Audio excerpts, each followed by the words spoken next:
ఫాస్ఫోగ్లూకోలాక్టేట్ వచ్చేసి వాటర్ మాలిక్యూల్ని తీసుకోవడం వల్ల ఒక వాటర్ మాలిక్యూల్ని తీసుకొని ఇది ఏం చేస్తుంది, హైడ్రోలేజ్ జరుగుతుంది. అదేమవుతుంది, గ్లూకనోలాక్టోన్ హైడ్రోలేజ్ అనేది జరుగుతుంది. అంటే హైడ్రోజన్ మాలిక్యూల్ రిమూవ్ చేసేస్తుంది. రిమూవ్ చేసేసిన తర్వాత ఇది కన్వర్టెడ్ ఇంటూ 6-ఫాస్ఫోగ్లూకోనేట్గా కన్వర్ట్ అవుతుంది. ఈ 6-ఫాస్ఫోగ్లూకోనేట్ మళ్ళీ ఇక్కడ నుంచి ఒక హైడ్రోజన్ ఆటమ్ని రిమూవ్ చేస్తుంది. రిమూవ్ చేసిన తర్వాత అది కన్వర్టెడ్ ఇంటూ రైబులోజ్ 5-ఫాస్ఫేట్గా కన్వర్ట్ అవుతుంది. ఇక్కడ మళ్ళీ ఈ హైడ్రోజన్ ఆటమ్ని తీసుకునేది ఎవరయ్యా అంటే NADP+ తీసుకుంటుంది. అది NADPH గా కన్వర్ట్ అవుతుంది. Magnesium will be the coenzyme అనేది వస్తుంది. అంటే మీరు ఇక్కడ ఒకటి గుర్తించవచ్చు ఏంటి అంటే, మెగ్నీషియం లేకపోతే గ్లైకాలసిస్ కానివ్వండి, హెచ్ఎంపి షంట్ కానివ్వండి, ఆగిపోయే ఆస్కారాలు ఎక్కువగా ఉంటాయి. ఎందుకంటే కోఎంజైమ్ లేదు కదా, యాక్టివేట్ కాదు. ఆ ఎంజైమ్ అనేది యాక్టివేట్ కాదు. సో రెగ్యులేటరీ ఎంజైమ్ మాలిక్యూల్గా మనం చెప్పుకోవచ్చు అన్నట్టు అక్కడ. సో ఇక్కడ రైబులోజ్ 5-ఫాస్ఫేట్ వచ్చిన తర్వాత రైబులోజ్ 5-ఫాస్ఫేట్ ఇక్కడ 2 రియాక్షన్ జరుగుతుంది. ఒకవేళ ఇది కనుక ఎపిమరైజేషన్ చెందితే జైలులోజ్ 5-ఫాస్ఫేట్గా కన్వర్ట్ అవుతుంది. లేదా ఇది ఐసోమరైజేషన్ చెందితే రైబోజ్ 5-ఫాస్ఫేట్గా కన్వర్ట్ అవుతుంది. రైబోజ్ 5-ఫాస్ఫేట్ ఆర్ జైలులోజ్ 5-ఫాస్ఫేట్గా కన్వర్ట్ అవుతుంది. కన్వర్ట్ అయిన తర్వాత రెండిట్లో ఏది జరిగినా సరే దీనికి TPP అనే కోఎంజైమ్ ద్వారా, ట్రాన్స్ కీటోలేజ్ అనే ఎంజైమ్ ద్వారా ఇది కన్వర్టెడ్ ఇంటూ సూడోహెప్టులోజ్ 7-ఫాస్ఫేట్ అనేది ఏర్పడుతుంది. మీరు చూడండి ఇక్కడ 5+5 ఈ 2 కలుస్తున్నాయి. ఇవంటే ఒక మాలిక్యూల్ ఏమో జైలోజ్ 5-ఫాస్ఫేట్ ఏర్పడింది, ఇంకో మాలిక్యూల్ ఏమో రైబోజ్ 5-ఫాస్ఫేట్గా కన్వర్ట్ అయింది. ఈ 2 కూడా కలిసిపోతున్నాయి. దాన్నే ట్రాన్స్కీటోలేజ్ అనేది జరుగుతుంది. జరిగిన తర్వాత ఏమవుతుంది అంటే, ఒకటి ఇక్కడ కీటో గ్రూప్ అనేది ఇక్కడికి ట్రాన్స్ఫర్ అవ్వడం వల్ల ఇక్కడ చూడండి ఈ 2 కూడా ఇక్కడికి కలిసిపోవడం అంటే నథింగ్ బట్ ఇవి ఇక్కడికి డొనేట్ అవుతున్నాయి. డొనేట్ అయినవడం వల్ల ఈ 5+2 7 అదే 5+2 7 ఏమైంది, ఇక్కడికి వచ్చింది చూడండి 1 2 3 4 5 6 7 ఇక్కడ. ఓకేనా, మొత్తం 7గా ఇక్కడ కన్వర్ట్ అవుతాయి. అదే మాలిక్యూల్ సూడోహెప్టులో 7. ఇప్పుడు 7 ఇక్కడికి పోయి కాబట్టి 3 ఉంటాయి కదా, అదే గ్లిజరాల్డిహైడ్ 3-ఫాస్ఫేట్. ఇది 2 పోయి ఇక్కడికి ఇచ్చేసిన తర్వాత ఈ 3 ఉంది కదా, దీన్ని ఏమంటాం మనం, గ్లిజరాల్డిహైడ్ 3-ఫాస్ఫేట్. అంటే రైబోజ్ 5-ఫాస్ఫేట్ ప్లస్ జైలోజ్ 5-ఫాస్ఫేట్ 2 కలిసి మనకు సూడోహెప్టులో 7-ఫాస్ఫేట్ అనేది ఒక మాలిక్యూల్, గ్లిజరాల్డిహైడ్ 3-ఫాస్ఫేట్ అనే ఒక మాలిక్యూల్, 2 మాలిక్యూల్ని ఏర్పరిచిన తర్వాత ఇది మళ్ళీ ఈ 2 చూడండి, ఈ 2 మళ్ళీ కలుస్తున్నాయి. మళ్ళీ కలిసి మళ్ళీ విడిపోతున్నాయి. మళ్ళీ విడిపోయినప్పుడు ఏమవుతుంది, ట్రాన్స్ ఆల్డోలేజ్ అనేది జరుగుతుంది. జరిగినప్పుడు ఎరిథ్రోజ్ 4-ఫాస్ఫేట్ అనే మాలిక్యూల్, 4 మాలిక్యూల్ ఉన్న మాలిక్యూల్ ఒకటి, ఫ్రక్టోజ్ 6-ఫాస్ఫేట్ అనే మాలిక్యూల్ అంటే ఇక్కడ మళ్ళీ 6 కార్బన్ ఆటం. 6 అంటే ఏంటి, మళ్ళీ 6+4 10 అనేది వచ్చింది కదా. ఎక్కడున్నా సరే 10 అక్కడికి మారుతున్నాయి. మారడం ద్వారా అంటే ఇక్కడ ఉన్న 2 ఏదైతే ఉన్నాయో మళ్ళీ ఇటు పట్టుకొచ్చేసరికి ఇది ఏమైంది, మనకు ఫ్రక్టోజ్ 6-ఫాస్ఫేట్గా కన్వర్ట్ అయిపోయేసరికి ఇది ఎరిథ్రోజ్ 4-ఫాస్ఫేట్గా కన్వర్ట్ అయ్యింది అన్నట్టు. ఓకేనండి. సో ఇలా ఫ్రక్టోజ్ 6-ఫాస్ఫేట్ ఏర్పడిన తర్వాత ఎరిథ్రోజ్ 4-ఫాస్ఫేట్ మరి యొక్క జైలులోజ్ 5-ఫాస్ఫేట్ ఇక్కడ ఉంది కదండి, జైలులోజ్ 5-ఫాస్ఫేట్ దీంతో కలుస్తుంది. దీంతో కలిసినప్పుడు ఏమవుతుంది, అగైన్ 1 ఫ్రక్టోజ్ మళ్ళీ ఏమవుతుంది ఇక్కడ చూడండి, మనకి ఇక్కడ 4+5 9 అయినాయి కదా. ఈ 9 అయిందని ఏం చేసింది, ఒకటి ఫ్రక్టోజ్ 6-ఫాస్ఫేట్గా కన్వర్ట్ చేసింది. అంటే 9లో 6 ఇక్కడికి వచ్చేసాయి, 3 ఉండాలి. ఆ 3 అయింది గ్లిజరాల్డిహైడ్ 3-ఫాస్ఫేట్ అవుతుంది. గ్లిజరాల్డిహైడ్ 3-ఫాస్ఫేట్ ఏర్పడిన తర్వాత ఈ గ్లిజరాల్డిహైడ్ 3-ఫాస్ఫేట్ వచ్చేసి గ్లూకోనియోజెనసిస్, రివర్స్ ఆఫ్ గ్లైకాలసిస్ అంటాం. దీన్ని రివర్స్ ఆఫ్ గ్లైకాలసిస్ అంటాము. ఫ్రక్టోజ్ 6-ఫాస్ఫేట్ మళ్ళీ ఫామ్ అవుతుంది. అలా మొత్తం మనకు 3 ఫ్రక్టోజ్ 6-ఫాస్ఫేట్లు అనేవి ఫామ్ అవుతాయి. మీరు ఇక్కడ చూసుకోవచ్చు, 3 ఫ్రక్టోజ్ గ్లూకోజ్ 6 ఫాస్ఫేట్స్ అనేవి ఫామ్ అవుతున్నాయి. ఇక్కడ ఎన్ని యూజ్ అయినాయి మనకు అంటే ఇక్కడికి వచ్చేసరికి స్టార్టింగ్ లో గ్లూకోజ్ 6 ఫాస్ఫేట్ వచ్చేసి డైరెక్ట్ గా జైలోజ్ 6 ఫాస్ఫేట్ గా కన్వర్ట్ అయింది. సెకండ్ గ్లూకోజ్ వచ్చేసి మళ్ళీ రైబోస్ 5 ఫాస్ఫేట్ గా అయిందంటే అంటే రెండు గ్లూకోజ్ మాలిక్యూల్ యూటిలైజ్ అయ్యి మనకు ఫస్ట్ ఒక ఫ్రక్టోజ్ 6 ఫాస్ఫేట్ గా కన్వర్ట్ అయింది. అదే మళ్ళీ ఇంకో గ్లూకోజ్ మాలిక్యూల్ ఇందులో ఎంటర్ అయ్యి హెచ్ఎంపి షంట్ లోకి ఎంటర్ అయిపోయి మళ్ళీ జైలోజ్ 5 ఫాస్ఫేట్ అనేది ఏర్పడుతుంది.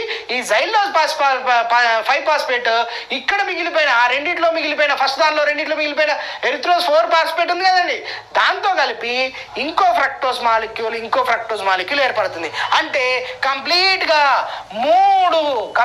గా మనం చెప్పుకోవాలంటే ఇక్కడ ఏం జరిగిందండి, 3 గ్లూకోజ్ మాలిక్యూల్స్ వచ్చేసి హెచ్ఎంపి షంట్ లోకి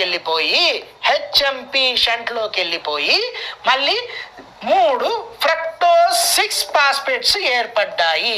అయితే ఇదేంటండి మరి ఇంత డొంక తిరుగుడు ఎందుకు, ఇటంతా ఎందుకు తిరగాలి, డైరెక్ట్ గా గ్లూకోజ్ నుంచి గ్లూకోజ్ 6 ఫాస్ఫేట్ నుంచి ఐసోమెరైజేషన్ జరిగి ఫ్రక్టోజ్ 6 ఫాస్ఫేట్ ఏర్పడవచ్చు కదా అని మీరు అనొచ్చు.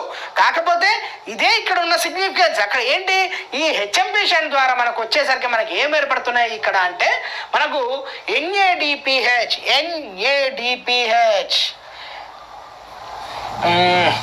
ఇటు వచ్చేసరికి అడ్డపోతుంది. చూడండి ఇక్కడ సిగ్నిఫికెన్స్ వచ్చేసరికి ఏమవుతుంది, ఇక్కడ NADPH అనేది ఏర్పడుతుంది. పెంటోస్ షుగర్స్ అనేవి వస్తున్నాయి. పెంటోస్ షుగర్స్ వస్తున్నాయి, NADPH వస్తున్నాయి. ఏంటి వీటి పని, అదే హెచ్ఎంపి షంట్. ఇక్కడ హెచ్ఎంపి షంట్ లో అంటే డైరెక్ట్ గా జరగాల్సిన వాడిని ముఖ్య ఎలా ఉందంటే ఇలా తిప్పుకొచ్చి ఎలా అయితే చూపిస్తామో అలానే ఇది కూడా జరిగింది. 3 గ్లూకోజ్ వచ్చి 3 ఫ్రక్టోజ్ 6 ఫాస్ఫేట్లు వచ్చినాయి. అదే గ్లైకాలసిస్ లో అయితే ఏమవుతుంది, ఇదే గ్లూకోజ్లు డైరెక్ట్ గా గ్లూకోజ్ 6 ఫాస్ఫేట్ గా కన్వర్ట్ అయ్యి ఆ నుంచి ఫ్రక్టోజ్ 6 ఫాస్ఫేట్ అవుతుంది, సెకండ్ స్టెప్ లోనే అయిపోతుంది. కాకపోతే ఇక్కడికి వచ్చేసరికి ఏమవుతుందంటే ఈ హెచ్ఎంపి షంట్ లో సేమ్ 3 గ్లూకోజెస్ 3 ఫ్రక్టోజ్ 6 ఫాస్ఫేట్స్ గా కన్వర్ట్ అయ్యి దాంతో పాటు NADPHలు పెంటో షుగర్స్ ని ఇస్తున్నాయి. ఈ NADPH వచ్చేసరికి కొలెస్ట్రాల్ సింథసిస్ లోకి అంటే ఎక్సెస్ అమౌంట్ ఉన్న ఏదైతే అసిటైల్ కోయలు ఉన్నాయో గ్లూకోజ్ ఉందో దాన్ని ఇవి కొలెస్ట్రాల్ సింథసిస్ కు మారుస్తాయి. అలానే ఈ పెంటో షుగర్స్ ఏదైతే ఉన్నాయో అంటే ఇక్కడ మనకు జైలోజ్ 5 ఫాస్ఫేట్ రైబోస్ 5 ఫాస్ఫేట్స్ వచ్చినాయి కదండి, ఇక్కడ చూపిస్తాను చూడండి మీకు. ఇక్కడ రైబోస్ 5 ఫాస్ఫేట్ వచ్చింది కదండి. ఈ రైబోస్ 5 ఫాస్ఫేట్ అనేది మనకు డైరెక్ట్ గా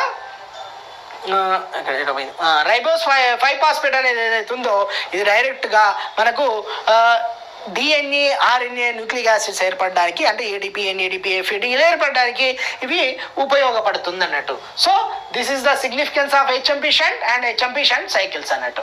ఓకేనండి, ఇది ఓవర్ వ్యూ మీరు చూసుకోవచ్చు. ఒకసారి చూసుకుంటే గ్లూకోజ్ 6 ఫాస్ఫేట్ నుంచి 6 ఫాస్ఫోగ్లూకనైట్ వస్తుంది. 6 ఫాస్ఫోగ్లూకనైట్ నుంచి 6 ఫాస్ఫోగ్లూకనైట్ 6 ఫాస్ఫోగ్లూకనైట్ గా ఏర్పడుతుంది. గ్లూకోనోలాక్టేట్ నుంచి గ్లూకనేట్ గా ఏర్పడుతుంది. దాని తర్వాత రైబోస్ 5 ఫాస్ఫేట్ గా రైబోస్ 5 ఫాస్ఫేట్ నుంచి ట్రాన్స్క్లీటోలేజ్ జరుగుతుంది. ట్రాన్స్క్లీటోలేజ్ ద్వారా ఐసోమరైజేషన్ ద్వారా జైలోజ్ 5 ఫాస్ఫేట్ రైబోస్ 5 ఫాస్ఫేట్ వస్తుంది. దాని తర్వాత ఈ రెండు కలుస్తాయి. ఈ రెండు కలిసి జైలోజ్ 5 ఫాస్ఫేట్ ఒకటి వస్తుంది. రైబోస్ ట్రాన్స్క్లీటోలేజ్ రియాక్షన్ అంటాం, రైబోస్ 5 ఫాస్ఫేట్ వస్తుంది. ఈ రెండు కలిసి మనకు సూడోహెప్టో ఫాస్ఫేట్ వస్తుంది. గ్లిజరాల్ 3 ఫాస్ఫేట్ అనేది వస్తుంది. మళ్ళీ ఈ రెండు మళ్ళీ కలుస్తాయి, ట్రాన్స్ ఆల్డోలేజ్ జరుగుతుంది. కీటోలేజ్ తర్వాత మళ్ళీ ఆల్డోలేజ్ కన్వర్ట్ అవుతుంది. ఆల్డోలేజ్ కన్వర్ట్ అయిపోతుంది. సూడోహెప్టో 7 ఫాస్ఫేట్ కాస్త కీటో ఫామ్ లోకి మారుతుంది. గ్లిజరాల్ 3 ఫాస్ఫేట్ కాస్త ఆల్డోస్ ఫామ్ లోకి మారుతుంది. మారిపోయి మళ్ళీ ఈ రెండు కలుస్తాయి, కలిసి ఫ్రక్టోజ్ 6 ఫాస్ఫేట్ వస్తుంది. ఎరిథ్రోజ్ 4 ఫాస్ఫేట్ వస్తుంది. దాని తర్వాత ట్రాన్స్ కీటోలేజ్ జరిగి ఇది జైలోజ్ 5 ఫాస్ఫేట్ ఇక్కడ ఏదైతే ఉందో జైలోజ్ 5 ఫాస్ఫేట్ కీటో గ్రూప్ ఇక్కడ కీటో గ్రూప్ ఉంది కదండి, ఈ కీటో గ్రూప్ ఇక్కడికి వచ్చి మళ్ళీ ఇక్కడ ఉన్న ఎరిథ్రోజ్ అనే 4 ఫాస్ఫేట్ మాలిక్యూల్తో ఇది కీటో ఫామ్ నుంచి ఆల్డో ఫామ్కి వచ్చి ఆల్డో ఫామ్లోకి ఉంది కదా, ఈ రెండు కలిసిపోతాయి. కలిసిపోయిన తర్వాత ఫ్రక్టోజ్ 6 ఫాస్ఫేట్ ఏర్పడుతుంది. గ్లిజరాల్డిహైడ్ 3 ఫాస్ఫేట్ అని వస్తుంది. గ్లిజరాల్డిహైడ్ 3 ఫాస్ఫేట్ గ్లూకోనియోజెన్స్లోకి వెళ్ళిపోతుంది. గ్లూకోనియోజెన్సిస్ ద్వారా మళ్ళీ రివర్సల్ ఆఫ్ గ్లైకాలసిస్ ద్వారా మనకు ఏం జరుగుతుంది, అక్కడ డైరెక్ట్గా రివర్స్ గ్లిజరాల్డిహైడ్ 3 ఫాస్ఫేట్ నుంచి మనకు డైరెక్ట్ ఫ్రక్టోజ్ 6 ఫాస్ఫేట్ అనేది జరుగుతుంది అన్నట్టు. ఓకేనండి, so that is about the that is HMP shunt. ఓకేనండి. సో మీకు ఇక్కడ వచ్చేసరికి గ్లూకోజ్ 6-ఫాస్ఫేట్ డీహైడ్రోజినేజ్ అనే ఎంజైమ్ ఉంటుంది. ఇది చాలా చాలా ఇంపార్టెంట్. దీంట్లోకి వచ్చేసరికి డెఫిషియన్సీ అంటాం. ఈ డెఫిషియన్సీలో ఏం జరుగుతుందో చూద్దాం మనం. గ్లూకోజ్ 6-ఫాస్ఫేట్ డీహైడ్రోజినేజ్ అనే ఎంజైమ్ ద్వారా ఇది యాజ్ ఏ ఇన్హెరిటరీ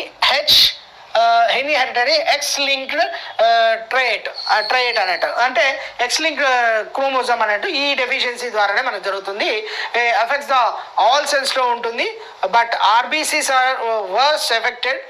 ఆర్బీసీస్ అనేది చాలా చాలా ఎఫెక్ట్గా ఉంటుంది.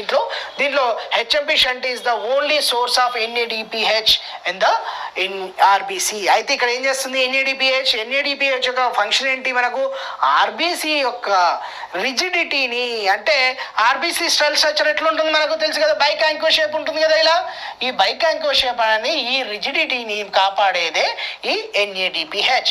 దీన్ని కాపాడుకోవడానికి ఇది ఓన్లీ సోర్స్ ఫర్ ఆర్బీసీ. ఓకేనా అండి? మీకు ఇక్కడ గుర్తుండడానికి రాస్తున్నాను. మీకు ఆర్బీసీ రిజిడిటీని కాపాడుకుంటుంది. ఓకేనండి.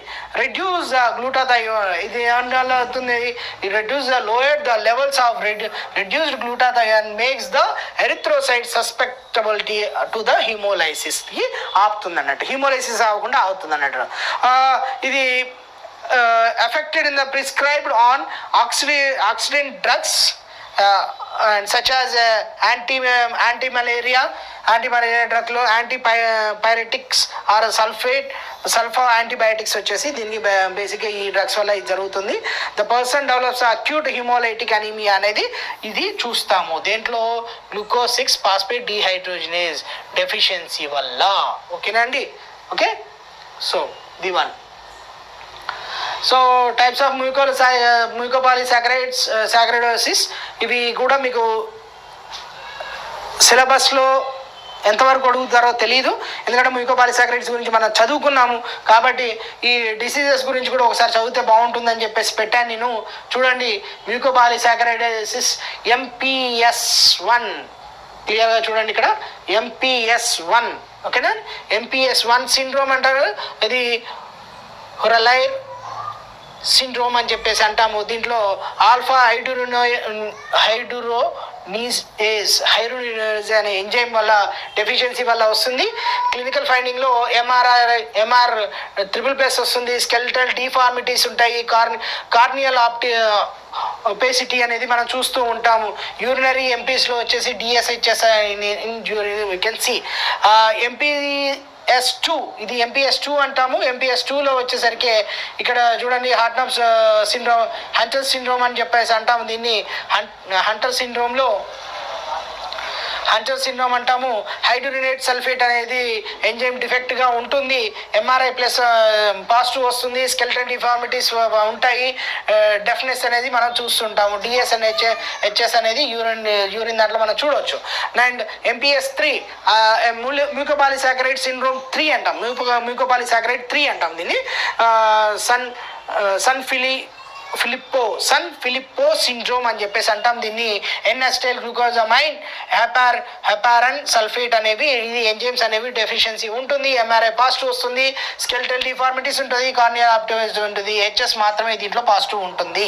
నెక్స్ట్ 4th సిండ్రోమ్ వచ్చేసరికి మార్క్యో సిండ్రోమ్ అని చెప్పేసి అంటాము. గ్యాలక్టోజమైన్ సల్ఫేట్ బీటాజీ గ్యాలక్టోసైడేజ్ అనే ఎంజైమ్స్ అనేవి డెఫిషియన్సీ వల్ల ఇది 4th సిండ్రోమ్ అనేది వస్తుంది. దీంట్లో MRI పాజిటివ్ ఉంటుంది. స్కెలిటల్ డిఫార్మిటీస్ ఉంటుంది. కార్నియల్ ఆప్టిమైజ్ ఉంటుంది. ఎపిపైడియల్ డిస్ప్లేసియా అనేది మనకు ఉంటుంది. CS and KS in the urinary presence in that one. So mental MRI అంటే మెంటల్ రిటార్డేషన్ అనేది కంపల్సరిగా ఇందులో అన్నిట్లో మనం చూడగలిగేది మెంటల్ రిటార్డేషన్ అనేది కంపల్సరిగా దీని అన్నిట్లో కూడా పాజిటివ్ ఉంటుంది. కార్నిటిన్ సల్ఫేట్ CS అంటే ఇక్కడ కార్నిటిన్ సల్ఫేట్, KS అంటే కెరాటిన్ సల్ఫేట్, HS అంటే హెపారిన్ సల్ఫేట్, DS అంటే డెర్మటిన్ సల్ఫేట్స్ అనేవి యూరిన్లో మనకు చూడొచ్చు. ఇక్కడ నేను షార్ట్ ఫామ్స్ ఇచ్చాను కదా, ఆ షార్ట్ ఫామ్స్కి ఫుల్ ఫామ్స్ అన్నట్టు. ఓకేనండి. So this is about the types of మ్యూకోపాలిసాకరైడ్స్.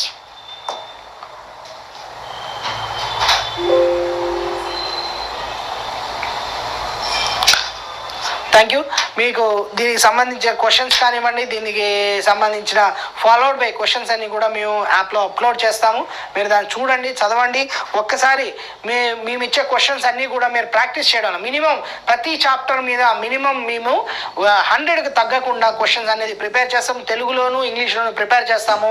మీరు వాటిని చదవండి, చదివిన తర్వాత ప్రాక్టీస్ చేయండి. ప్రాక్టీస్ చేస్తే మేము ఇచ్చే క్లాసెస్ అనేది ఇది ఒక బ్యాక్గ్రౌండ్లో మీకు తిరుగుతుంటాయి. ఎందుకంటే రేపు మీరు క్వశ్చన్స్ చదువుతున్నప్పుడు ఇది నేను విన్నా, సార్ చెప్పాడు, ఎక్స్ప్లెయిన్ చేశాడు అనేది మీకు ఐడియా వస్తుంది. కాబట్టి మీరు క్లాస్ ఫస్ట్ వినండి.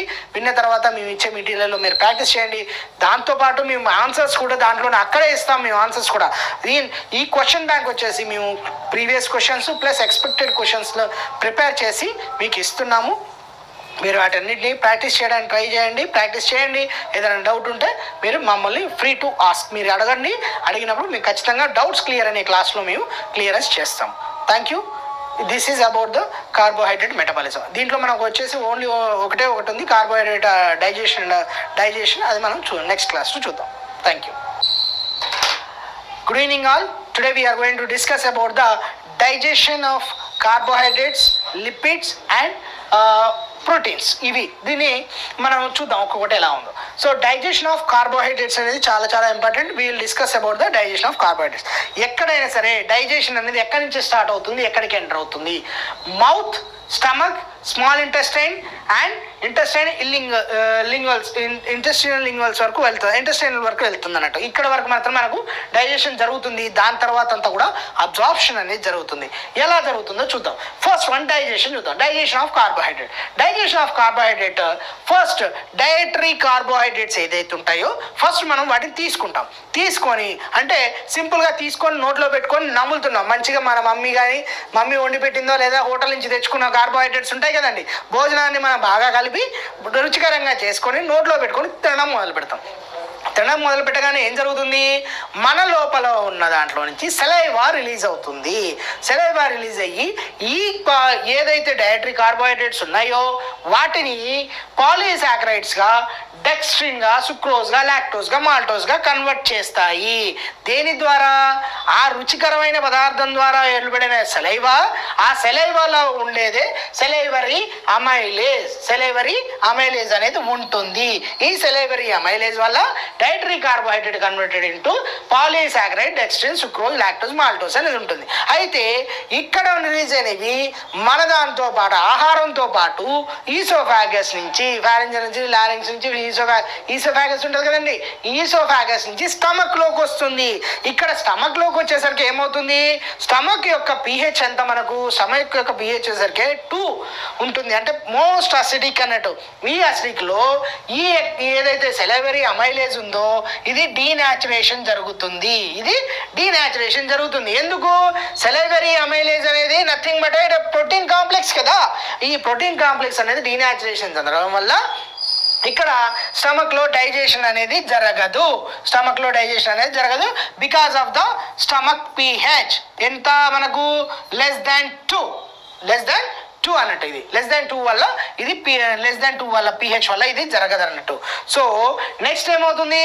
స్టమక్ నుంచి అది కాస్త పక్కకు వచ్చేసి స్మాల్ ఇంటెస్టైన్ లోకి వస్తుంది. స్మాల్ ఇంటెస్టైన్ లో ఏమవుతుంది? ఇక్కడ ఉన్న ఈ పాలీసాకరైడ్స్ కి ఇది ప్యాంక్రియాటిక్ అమైలేజ్ అనేది యాడ్ అవుతుంది. ప్యాంక్రియాటిక్ అమైలేజ్ యాడ్ అయిన తర్వాత which is converted into monosaccharides గా కన్వర్ట్ అవుతుంది. అవి మోనోసాకరైడ్స్ మనకు తెలుసు కదా, గ్లూకోజ్, గ్యాలక్టోజ్ అండ్ ఫ్రక్టోజ్ గా కన్వర్ట్ అవుతుంది. దీని తర్వాత ఇంటెస్టైనల్లో యాక్టివేటర్స్ అనేవి దీనికి అటాచ్ అవుతాయి. అటాచ్ అయిన తర్వాత యాక్టివ్ ట్రాన్స్పోర్టేషన్ ద్వారా ఏమవుతుంది? మోనోసాకరైడ్స్ అనేది బ్లడ్ స్ట్రీమ్ లోకి వస్తాయి. ఎలా వస్తున్నాయి? ఇక్కడ చూడండి, ఇక్కడ బ్లడ్ స్ట్రీమ్ లోకి ఎలా వస్తున్నాయి? యాక్టివ్ ట్రాన్స్పోర్టేషన్ జరుగుతుంది. యాక్టివ్ ట్రాన్స్పోర్టేషన్ అనేది ఎలా జరుగుతుంది చూద్దాం. యాక్టివ్ ట్రాన్స్పోర్టేషన్ తెలుసు కదా మీకు. సో ఇప్పుడు ఇది సెల్ అనుకోండి, ఈ సెల్లోకి గ్లూకోజ్ అనే మాలిక్యూల్ వెళ్ళాలంటే ఏం చేయాలి? సోడియం పంపింగ్ ద్వారా ఎప్పుడైతే సోడియం మాలిక్యూల్ వెళ్తుందో సోడియం పొటాషియం పంప్ ఉంది కదా, ఇది బయటికి రావాలి, పొటాషియం లోపలికి వెళ్ళాలి కదా. అంటే against to the concentration gradient ఇది ఎప్పుడైతే వెళ్తుందో, అంటే సోడియం బయటికి రావాలి, పొటాషియం ఈ టైంలో ఇక్కడ against to the concentration gradient జరగాలంటే ఇక్కడ ఏటీపీ మాలిక్యూల్ అనేది యూజ్ చేయాలి. అక్కడ ఏటీపీ మాలిక్యూల్ యూజ్ అయినప్పుడు కాన్సన్ట్రేషన్ యాక్టివ్ ట్రాన్స్పోర్టేషన్ అని చెప్పేసి అంటాము. దీని ద్వారా పొటాషియంతో పాటు సోడియంతో పాటు ఇది లోపలికి వెళ్తుంది, సెల్ లోపలికి వెళ్తుంది. ఈ యాక్టివ్ ట్రాన్స్పోర్టేషన్ ద్వారా ఇది మనకు వెళ్తుంది అన్నట్టు. ఇది digestion and absorption of carbohydrates, lipids